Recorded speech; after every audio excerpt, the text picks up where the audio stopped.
Okay, so welcome to all the classic car enthusiasts, the Jaguars, Minis. I gave a couple of shout out to a couple of channels the other day. One to Tom, Total Car Review, and Mini Matt TV. And I was noticing Matt's got a new welder, which he's having a bit of problems with. And I did drop him a couple of tips. Now, just to explain this, I am no professional welder. I have got better over the time, but I'm certainly not professional standard.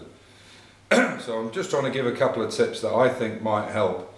You take it or leave it, but there are some little things that will help when you're doing some welding. The first thing that I want to talk to you about is try and set your welder up. Don't work on the vehicle. Try and set your welder up with some scrap material so that you can see what's going on, what you're doing. One of the most important things with welding is make sure that the tips are clean. Any gunge that's inside these things, I don't know if you can be seen through the light. Can you see that? Yeah. Any gunge that's inside these nozzles will make it very hard for the gas to get past, and that'll stop the penetration and it'll stop the weld being good. That's the whole point of having the shielding gas. So if the tips are bad, change the tips over, whatever you need to do to maintain the gun to make it good. But if you're welding, spot welding constantly, or trying to get a puddle weld, you will get a lot of backsplash and cake of the welds inside the nozzle. So be careful of that. So try and keep stuff as clean as you can. The other thing is with welding is, to be honest, 50% of it is having the metal really clean.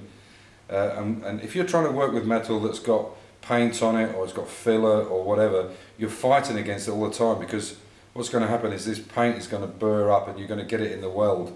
So the cleaner the metal is, the better it will be.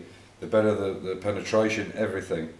So a lot of like with painting, 90% of it is preparation. So make sure it's good.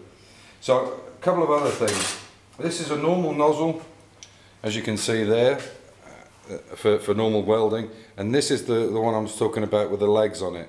So you can see that the standoff would be on there. Is the perfect standoff to get a puddle weld. So what I'm going to do is I'm going to put this one on and show you what we're doing, because Amir's put my glasses on, because Amir's filming it for us. So these are just tips that I'd say take it or leave it. It's just to help out. So okay, so he's going to come in now. You can see I've done some spot welds there, and you can see this is clean, and in fact underneath there are a few others.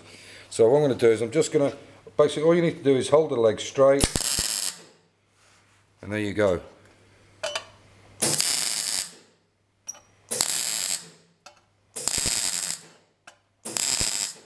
And you can see you can make a nice weld on it. This is all you need to do.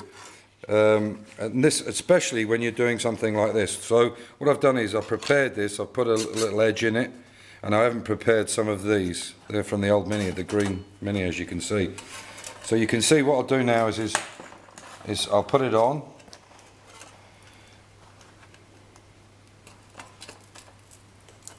Yeah, there we go. And I'll just tighten this up. In fact, that's not quite in line. Okay, now what I'm going to do is I'll just do a puddle weld in there so you can see it.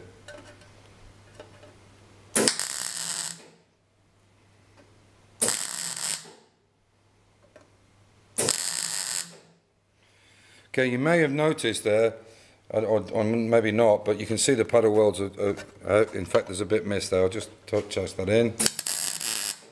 You can see that I gave the nozzle a bit of a twist. What that happens is you'll create more of a puddle and you'll get a weld like that.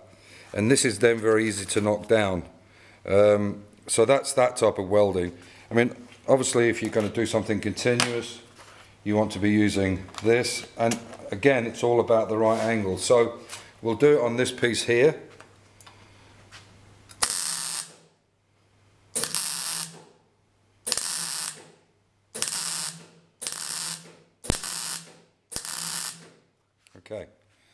So you can come in on that, you can see.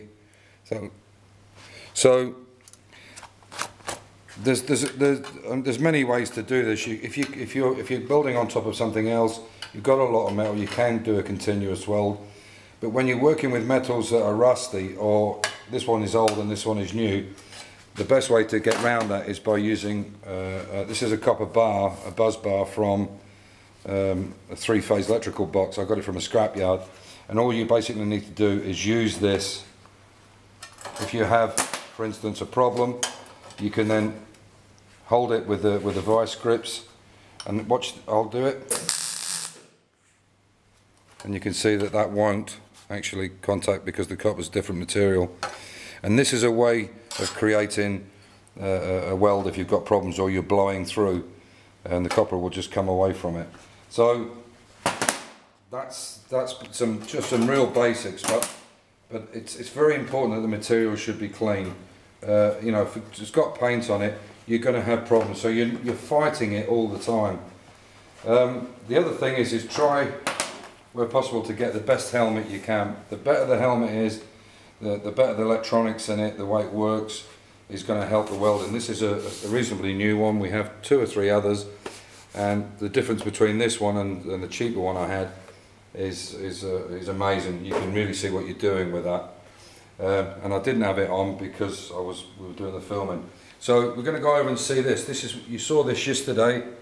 We'd sandblasted it, and you can see this one has been welded in. It's welded in now. And this is one that's just been tacked in place, you can see. Yeah. The thing about this is it's very thin gauge steel, but don't be tempted to use a heavy flat wheel like this, you know, to knock it down. What you'll do is you'll thin the material so much. The best way to do it is take the top of the welds off and then use something like a roll-up. Where did I put it? Yeah, like a roll-up like that. That's a perfect scenario. And the other tool is this, which is basically a Clark tool, and it's for punching holes. So you can, I'll pull this up like that so you can see it. So you can just basically punch a hole in it. So, and you can see there. And you can, this is quite old, this tool, but you can see how easy that is to punch a hole. To drill all that would be a pain.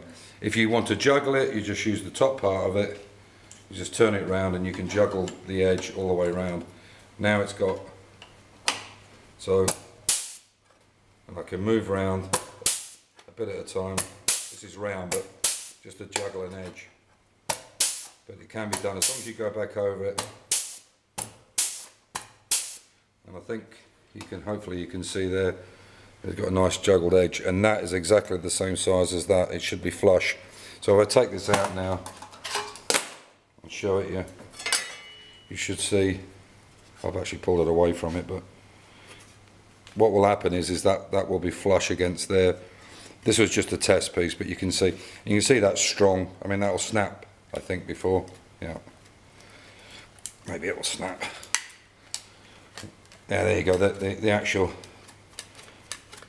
so the welds are strong, and you can see the penetration is good, and that's actually snapped against the metal, because obviously this is old. This is the old piece. So, that's it. Thanks for watching in. I'm going to take the camera off Amir, and you can have a look at him. And this is this is the condition we're in, because we've cleaned everything out in here.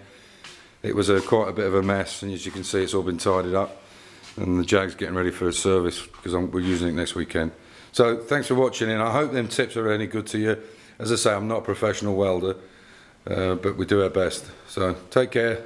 Bye for now. Have a nice weekend.